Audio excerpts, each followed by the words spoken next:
Is there anything you have to like unlearn from the theater world going into the corporate world? You do have to unlearn that people aren't gonna stand up and cheer for you when you're done.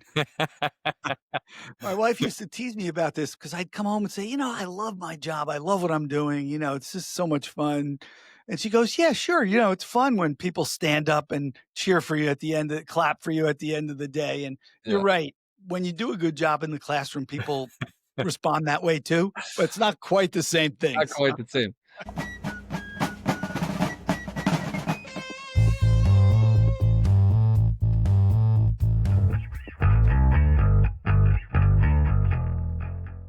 Hello, everyone. Welcome to this episode of Founding Fathers. I'm Dan Cashman. This is Yaakov Klein. And here we're going to be jumping right in to talk about the intersection of founder life and dad life, cover it all from baby bottles to business models and everything in between. With us today, we've got a really great guest, Tommy Ray of Vital Communication. And he's going to tell us about his company, his journey as a founder, and also the intersection of his founder life and his fatherhood and how those two things interplay with one another. So we'll go ahead and we'll jump right in. Tommy is the founder of Vital Communication that helps leaders at top companies communicate with clarity and impact. He has 30 years in OD and leadership training experience and has held senior leadership roles in multiple organizations.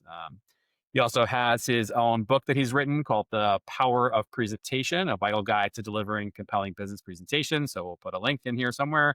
And he also has his own podcast called The Vital Communicator, which actually was where our whole podcasting journey began. That was the first podcast that Yaakov and I ever did together. Yeah. Yeah, So Tommy, I'll turn it over to you. You want to give your own background, your own story? sure. Yeah, great. Thanks, Dan. Thanks, Yakov. It's great to be with you. I started my professional life as an actor. I was a Broadway actor. I was in a chorus line many, many years ago. And I think I was looking for a transition from the theater after I'd been in the theater about 10 years into professional life. And I had a college degree, but I wasn't exactly sure where to go. So I thought about what transferable skills I had. Most of those were presenting, being on stage, right? Communicating, had a degree in communication. I said, okay, this probably works.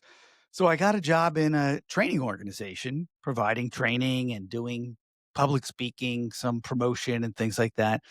And just got into training and organizational development as a result of that, leadership development, and just found a home in helping people be better leaders and better communicators. So I was working for some training companies and really enjoying that. And, just had a lot of curiosity. I don't usually like to color inside the lines too much. And, I was like, I want to explore this. I want to try this. And so that's what led me to starting Vital Communication when I first started the company back in 2007. It had a different name back then, but it was that kind of desire to dig deeper into the subject matter and the content and be more engaged with people on a regular basis than my previous roles were allowing me to. I was leading the sales organization of a training company, which is great, but I wasn't the one that was in the classroom doing the training, which is what I really wanted to do. So, Yeah. so that's kind of how I started Vital.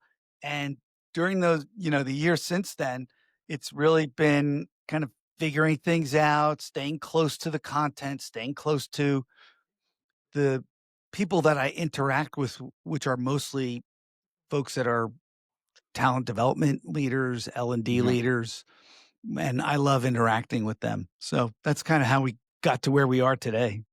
So that's such an interesting transition, right? To go from Broadway Yeah.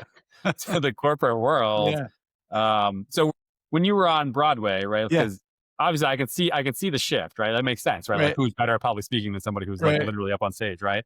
Yeah. So was that something that came natural to you, like being in theater, or did you have Yeah. to? You I, kind I, of, I've been in theater since I was like, I don't know, 12 years old, yeah, high school plays, community theater. And I grew up near the city. yeah, So I was able to, as a young, high school student, get into the city all the time to go to shows. My parents loved the theater. My grandparents took us. So I was always exposed to it. So yeah, the theater was my my natural go-to. This is all I ever wanted to do when Yeah. I was young. And I always had an interest in public speaking. There's a lot of, as you noted, there's a lot of connection there Yeah. in that and performance and all that. So when the time came, I was like, yeah, this is probably a good place to go. And it did Yeah. feel like a very natural fit. A lot of what I learned in acting school applied Yeah. to communication. And so I started seeing all these synergies, and then I went back to school and I got a master's in corporate and public communication. Yeah. So at the outset of the company, I was really interested in bringing together my professional expertise as a leader myself, my academic background in communication, and my performance background, and Yeah. bringing that together. So that's helped me craft and shape the type of learning experiences that we provide, Mhm. and also, of course, the content areas of focus. Is there anything you have to like unlearn from the theater world going into the corporate world? Like, You do have to unlearn that people aren't going to stand up and cheer for you when you're done. My What are wife you used to talking about? tease. That still happens to me, That's Tommy. right. There you go. Yeah. oh Well, no. my wife used to tease me about this because I'd come home and say, I love my job. I love what I'm doing. It's just so much fun. And she goes, yeah, sure. It's fun when people stand up and cheer for you at the end, clap for you at the end of the day. And you're Yeah, right, guys. When you do a good job in the classroom, people respond that way too, but it's not quite the same thing. not quite So, the same. How about tell us the storyline on the family life now that we heard the yeah. storyline on the professional one. Yeah. So it was, they kind of came together, and uh, I met my wife right after I left the theater. And so it was a really big time of transition, right? I was going Yeah. from working in the theater to now I'm going to start this new career. I was single and I was going to, get married. And so, then we want to have a family. And then it's really like, oh boy, I'm not an actor anymore. I need to have a steady job, make a living. And that's really where the transition into learning and development and training companies happened. And we have one son, Tyler. He's 31 now. And so, we've had a great journey along the way. He's observed all of these things, and now he's a philosopher. So he's Yeah. doing his postdoc in the Netherlands right now at the University of Whoa. Groningen, and in philosophy. And so he's watched the evolution of the company, the subject matter, and it's been a great journey. It was, Tommy, in launching this career change and launching your family simultaneously, uh, mm, there's a lot of, emotional feelings, a lot of experiences that you're yeah, going through that are eliciting emotions. What are some of the similarities that you found in how you felt? Starting a yeah. family.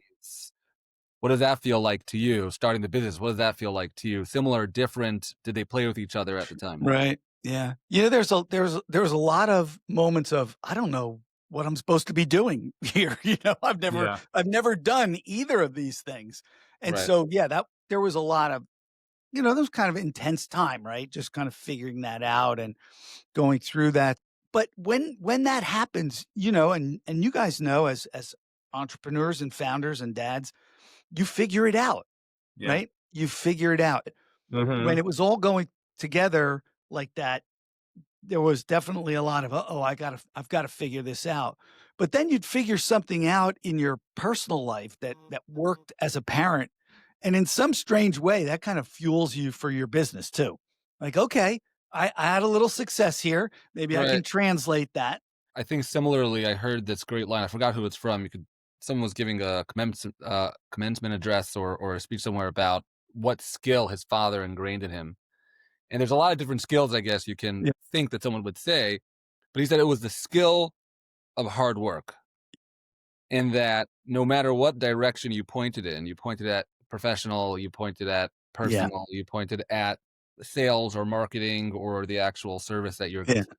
that you're giving, hard work is the best skill to cultivate. It will push you through each of those sort of roadblocks or those times when you hit a wall. Yeah. Um, the other skills are excellent too, be organized, have great Right. communication, make sure you could actually deliver and beneath all that.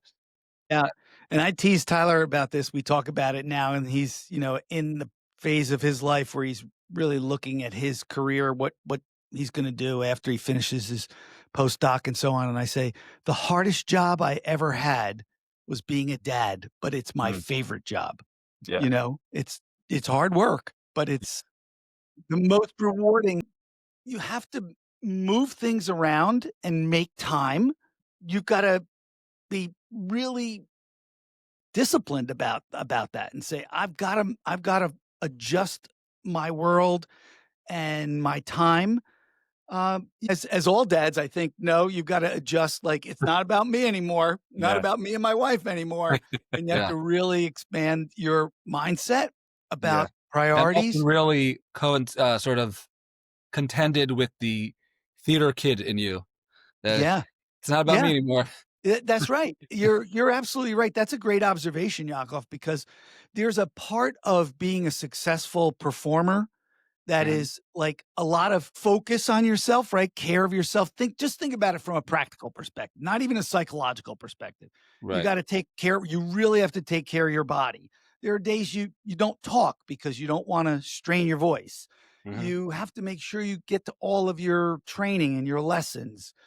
You got to sleep a lot, right? To generate the energy you need to be a performer in live performances. Well, that goes away in Yes. parenthood, right? So I have so much respect for professional performers, whether they're musicians or actors or athletes who are Yeah. parenting young children at the same time. Yeah, it must really like limit the types of roles you could go after if you're trying to like parent simultaneously. Like Yeah, now, like I can only be like sleep deprived prisoner or right. eccentric crazy man for like a couple of years. That's good. It's hard to go on the road, right? If you got a national tour and it was going to take you out for 6 months or 8 months, Right. you have to look at that and say, I can't do that. I can't leave my wife and my son at home without me for 6 months. Yeah, And so you really have to make a lot of choices like that. So yeah, there's cognitive hard work and there's behavioral hard work. yeah. But at the same time, though, I mean, I think there's definitely some very transferable things there, right? Like I don't know whether this is an assumption or was your reality. I would, um, one thing that's been hard for me as a dad is the concept of always being on stage, right? Mhm. Um, Mm. Yeah. and that takes a lot of mindful, Right. thinking to say, okay, like even if I think they're watching, they're not watching, or I know they're watching, I'm Yeah. 100% sure they're watching, and they're watching because they want to see how I'm going to respond to Yeah. something. That kind of on stage Yeah. mentality Yeah. is definitely something, as a dad that it's been very tough for me to get used to. So what was that like for you? Was that easy? Was that hard? Well, yeah, it is. It is regardless because the stakes are very different, Yeah. right? If you mess up on stage during a performance, one, the audience probably won't know. Yeah. Two, somebody up there is going to cover for you and you'll be okay. But you don't want to Right. make those kind of mistakes, when your 5-year-old is watching you, especially if they're significant. But the other thing about that is I think that's the way employees often view their managers. They're Right. Yep. watching everything the Right. manager Hmm. does.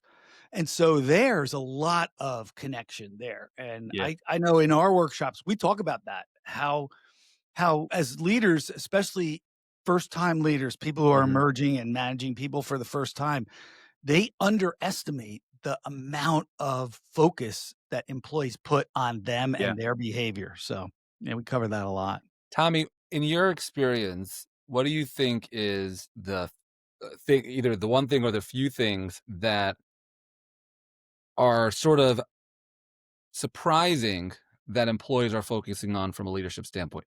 Meaning, I could see there are some like the big ones, dress code or Mhm. Yeah. grammar in an email or, sort of the way you speak to a team. Those are the things that have easy access to. Yeah. Are there any sort of like small, unusual ones? Like, I wouldn't think that the teams notice that one. Yeah, it's a good one. These may not be small and maybe they're things you have already thought of, but one Yeah. is how you as the manager interact with other managers in the organization. I Mm, think people watch that a lot. that's And great. That's a you great know, one. yeah. And then I think the other one is, are you consistent? is what you're saying to me as the employee or our team the same thing you're Yeah. saying about us to other people in the organization or the way you interact? So Hmm. there's that, kind of consistency, integrity component. And then Yeah. there's your interaction with other people in the organization. The parallel of, yes, that, like, for kids, yeah, they're gonna be very clear how I talk to the child, let's say, Right. but now how do I talk to the other parent? Is the other Yeah, leader in the situation here? definitely. Something that's Definitely. really important. People pick up on so many things. Here's a good story. I was doing a workshop on virtual presenting, and Yeah, we were talking about the importance of thinking about the camera, right? Looking at the camera and right. certain things that you didn't want to do. And one of them was like rocking and swiveling because movement on camera makes That's a my big problem difference. all It's day. it's I'm very it's always very moving. different, right, than Yes. when you're in a meeting room. And so I started to talk about that, and all of a sudden, everybody starts laughing. And I'm like, "Why are you guys laughing?" And I looked over at their boss who was doing this. He Yeah. he had just done this all the time, and it was one of those things they all picked up on in all the meetings, and they got a kick out of it when we talked about it in the training session. This Yeah, is no, very, that's you hit a nerve Yeah. there. Yeah, Yaakov's definitely the rocker, and I'm Will Ferrell. Like, I don't know what to do with my hands. Like, what do I do with these? I can't stop moving. I always have at my That's desk, I have, funny. like, fidget toys, Yeah, and, like, a standing desk, I go up and down the whole time. I'm right. always moving. Very hard to sit Yeah. still. And yeah, so again, so that parallel of the communication is both. So what do you think in your experience as a dad, is there is one any, heavier? Does one count any more than the other? Is it more important, do you believe, in the way that you're talking to your kid? Does that have more of an impact, or is it more important the way that you're talking to, let's say, someone's partner? I think people, all of us, feel deeply the things that we experience personally, Mhm. like to ourselves. So maybe the way you speak to the child has a bit of an edge. See the speaking to the spouse. For example, right? If you argue with your spouse, Mhm. and I guess who doesn't, but you can explain to a child how to handle conflict and when you make a mistake and all that. And you do the same thing when you're talking directly to them, but maybe the impact to them if you lose your temper or you do something that would stick with them longer. Yeah, no, I mean it's a great point, right? Because it's if you, there's two ways of looking at it, right? There's the immediate cause and effect, or the not so immediate cause and effect. Like, Right. give a good example. Like, I was um, having an interaction at the dinner table last week, and I may have been a little sarcastic with my wife, as I've been prone to do. People from New York may be a little more prone than others to do that. And then a few moments later, I was walking upstairs with one of my kids, and I could hear my wife at the table talking to my other son, and he proceeds to use the exact same kind of sarcastic tone to my Uh, wife. Now I already knew. I was walking upstairs and I heard it, and I was like, "Oh no, that wasn't good." And then from around the wall, I hear, "Did you hear that? Did you uh, hear what your son just said?" And so I was like, "Oh yeah, okay, I'm sorry." And yeah, I'm very purposefully and loudly. I'm very sorry. I shouldn't have said that. And so I think sometimes that like partner one gets a little more immediate. Like, yeah. I'm gonna act like him, Right. but I Right. think I like what you said about people really resonate with how they feel, right? Like, you look back on your memories, more of my memories are about, something that a parent or a relative or a friend or somebody said to me specifically, and then Hmm. what the Yeah. emotional consequence of that Right. was. Wow, that really made me feel good, and as a certain thought process that kept carried through my life, or vice versa. Now in these Right. scenarios, I think back to when this teacher said blah blah blah to Yep. me. And now, Hmm. I'm forever carrying the baggage of that. I have uh, one of those stories, yeah. That a teacher said something to me, and it lasted till today. I was not a great student when I was in elementary school. I was a bit of a handful, and I got poor grades. I remember being 7th grade, and I was put into part of the day, they put me into, like, a remedial program because I Yeah. real was not doing well. And I decided that I'm gonna work for the next test, I'm gonna work really, really hard. And so I studied really, really hard, and, I took the test, and I was confident, I was really excited, I gave it in, and a few days later, the test comes back, the teacher's handing it to me, I got a 93, and I was like, over the moon. And literally as he's handing me the test, he goes, "Who do you cheat off of?" Oh, And wow. until today, I could feel and remember every part of that moment. Yeah. Unbelievable. Yeah. That stuck Oh, with me. That was a Wow. yeah. So, I think that there's so many parallels between parenting and leading people, right? What if Yeah. we said something like that to one of our employees, Mhm. right? They'd carry that with them, just like if it Yeah. was a parent or a teacher to some degree, those psychological things, they sting. yeah, no, it's interesting, and I mean, I Yeah. guess one of the flip sides is right, like you don't get to choose your parents, and you don't Right. get to choose the years of impact they have on you, good Right. and bad, right? But in the Mhm. in the workplace, you have a choice, and folks that I used to have on my team, particularly if they were early career, Mhm.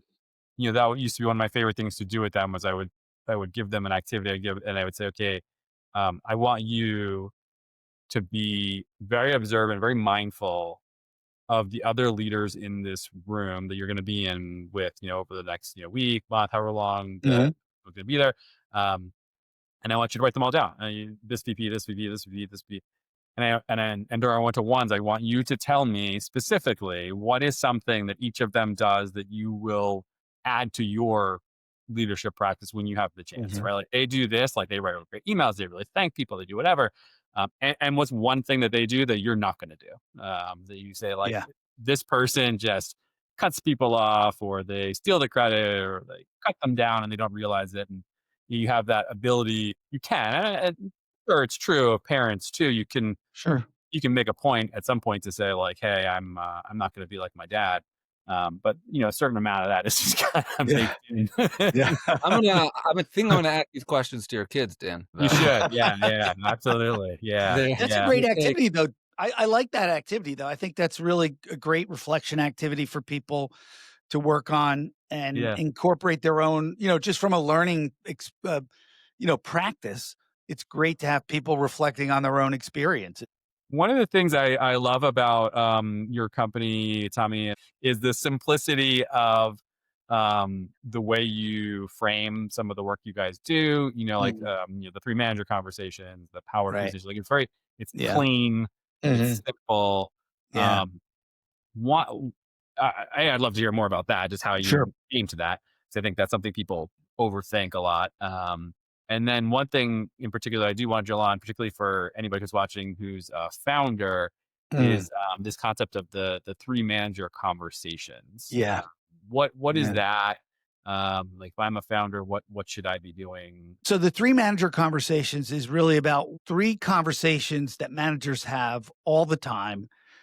All managers do or should have conversations about performance, Yeah. conversations about engagement, and about development. But those are different for people who are in large organizations than founders. I think Okay. founders, and I'll make the assumption that founders are still in the entrepreneurial phase Sure. of their business. Maybe that's not accurate, but at least for this, is you're working hands on with everyone in the organization, Right. probably more than you would in a big organization, and you Mm, have more constraints in a big organization around yeah. how you develop people. You've got tools and resources, how you manage performance. I think it's different in a big organization than when you're in an entrepreneurial endeavor, when you're working as a founder. And maybe because one, everybody wears more hats. So Yeah. you can't compartmentalize as much. And this is my own experience. People who want to get in at the early stage of a company's life, they have a different sets of motivators, right? They're taking risks.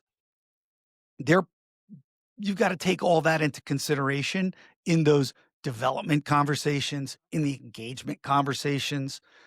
Managing performance is not that different, but I think in the engagement and development conversations, Hmm. they're a little bit different. For example, if you're a founder, are you developing successors to take over the business when you're ready to retire or Right. things like that? Are you thinking about exiting the business and selling and having somebody there to help with the transition? There's a lot of things you have to think about that are maybe a little bit different than you would Yeah. in a large corporation.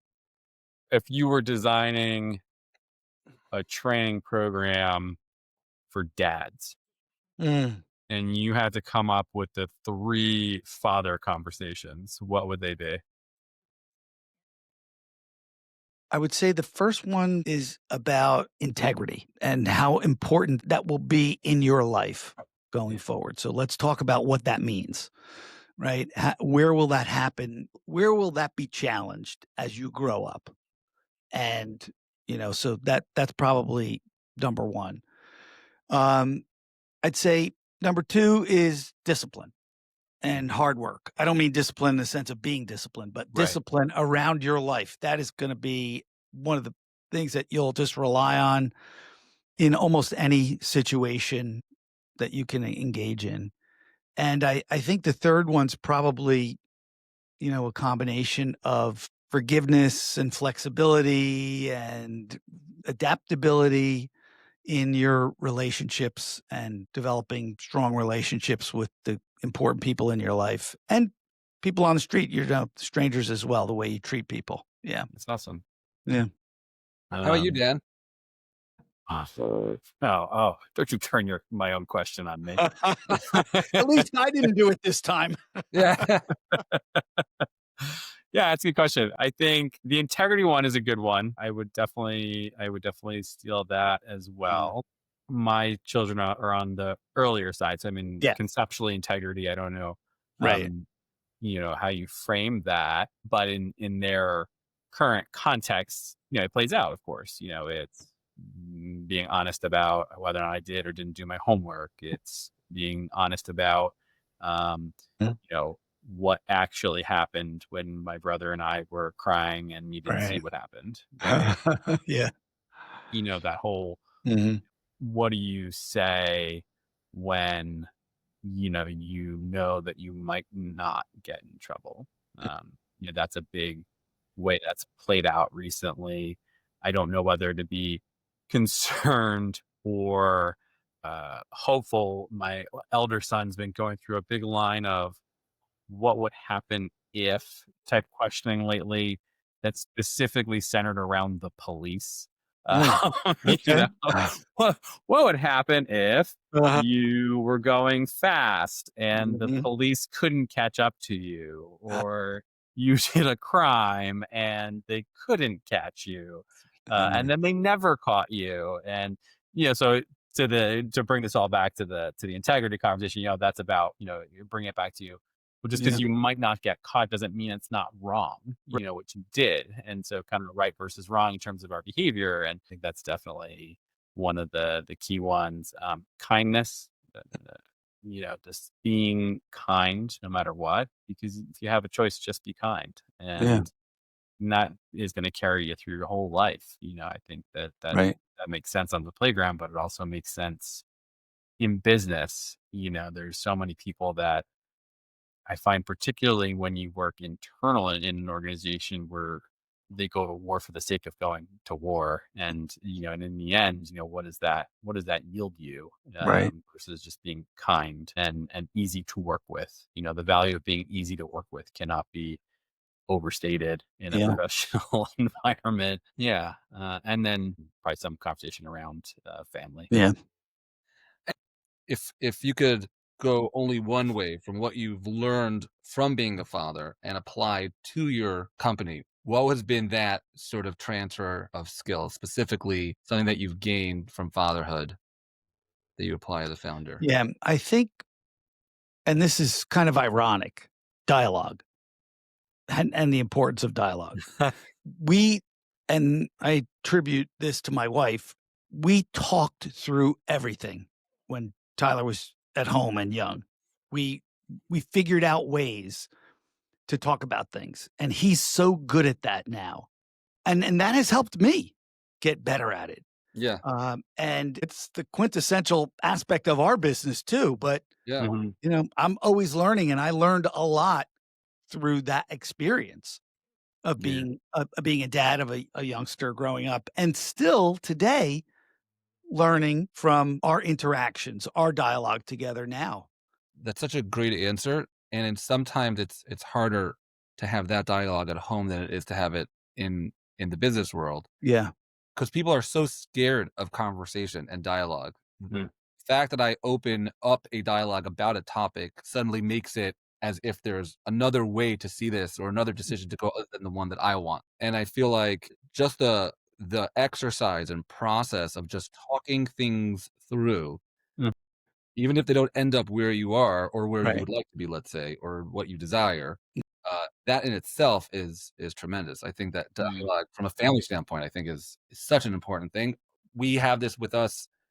My sons or my daughter will come with, a request for something. And when they were younger, it would be like, you're probably going to say no. So whatever. Like we'd start off with this. Right. Probably going to say no. This is not action. And I tried really hard to be like, we might end up at no, but let's Yeah. talk it through. Yeah. Yeah. Yeah. And it's been better.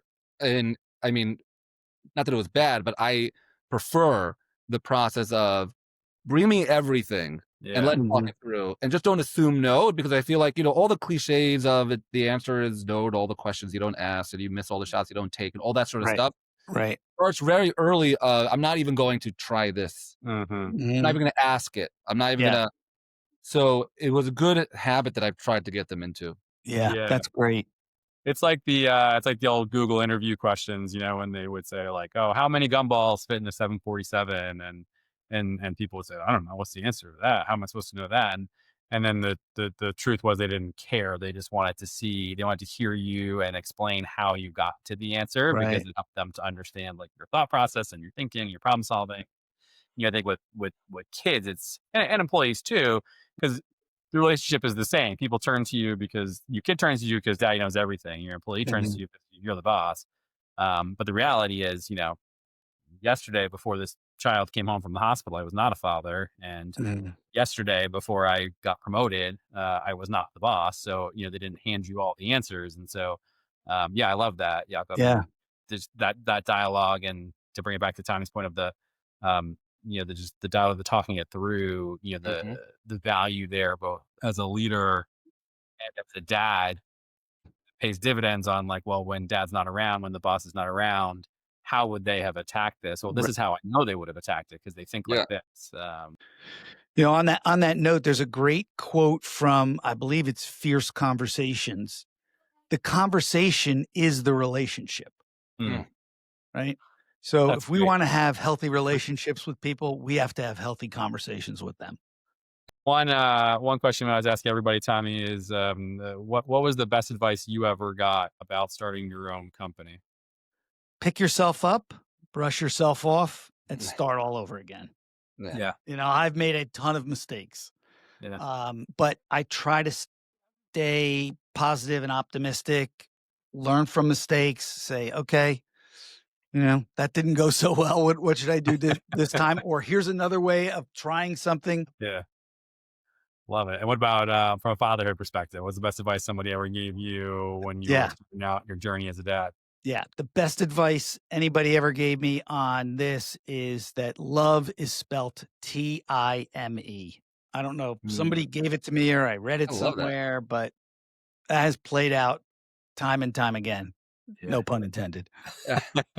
And I mean, so let's transfer that over as a boss in a company, as a leader or a founder of a company, right? The love of blank, the love of the product that you're making, or the love of your client that you're showing, or the love of your employees. It all follows that same sort of concept, right? The Yeah. time that you invest in those directions. That's right. There's no doubt. There's no doubt in terms of building a team, building an entrepreneurial team around the table, right?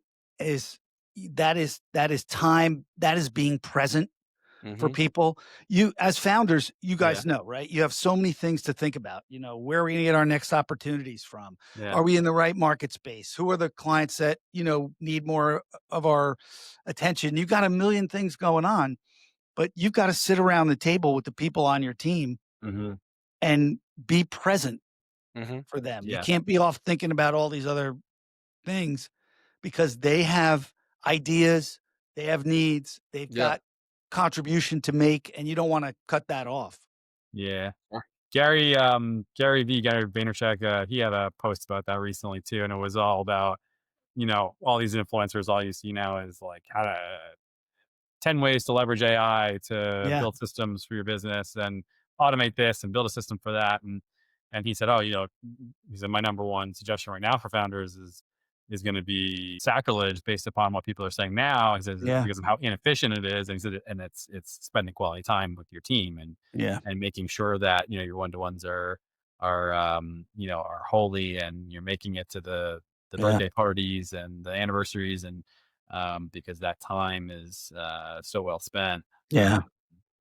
I think Yeah. that phenomenon of, as things have become easier to do, right, and there's more efficiency, we have not, um, necessarily said, "Okay, great, there's I could sort of take a step back because it's easier." It's quite Yeah. the opposite. We've just filled the cup even more Mhm. with everything. Great Yeah. observation. Yeah. And do that again with, uh with parenting. It's, there's more than ever. It used to be, what were your options as a child? I mean, you went to the park with your kid, Right. with Yeah. your dad, or once in a while you went to the zoo, and Yeah. then, he took you shopping to, like, the supermarket, and that was an activity, Right. and that was quality time, and now there's 1,000 extracurriculars, and everyone Mhm. has gymnastics and football and baseball Yeah. and chess club and dance and art and whatever, plus Right. there's school and homework and report, like, it's just been filled, and so Yeah. that time becomes so much more precious, Mhm. Yeah. Mhm. even though there's so much, Indeed. because you could do so much more with it, I feel like, than Yeah. you could in the past. Yeah. Yeah. One more thing I wanted to ask Tommy. One of your other things you guys talk about with communication is the influence edge, right? So, Yeah. um, I feel like as a dad and as a founder, influence is the name of the game, right? Like I spend all day Right. trying to influence to Mhm. other humans who don't want to be influenced. Yeah. And then you go out and you're trying to prospect and you're trying to get people to believe what you're saying when you're in Yeah. front of the room, etc. What are the top three things you would tell somebody in terms Yeah. of trying to influence someone else? Yeah, so that's a great question. So I think the first thing is credibility, right? Yeah. Influence is based on, and we know this from Aristotle's time, right? Yeah. Credibility. Credibility is like the things we talked about earlier: trust, integrity, your character, and so on. So you've got to be working and building that simultaneously as you're trying to achieve business objectives and so on. Another thing that I think is important is learn how to shape arguments, Hmm. turn things into an argument. And I don't mean, the arguments where people are bickering back and forth, but Right. Right. an Right. argument, a position that someone could say, I agree with this or I disagree with this, and here's why. Mhm. Using the language of argumentation is a great way to learn to Yeah. be persuasive. And that's on the conscious side, right? And then of course there's a lot about, persuasion and influence that is on the subconscious side, right? Liking and social proof and all these things. So maybe being aware of how other people are influenced, but Hmm. being careful not to cross ethical boundaries when it comes to those types of ways that people are influenced. Mhm. So Yeah. yeah. That's great. Yeah. That's great. Yeah, I like the argument concept. I Yeah. think it takes some of the confusion, some of the grayness out of it, Yeah, right? Like, makes things more objective, and yeah, I think it helps. It definitely helps in persuasion, which is yeah. a big component of influence, Mhm. especially in the business world.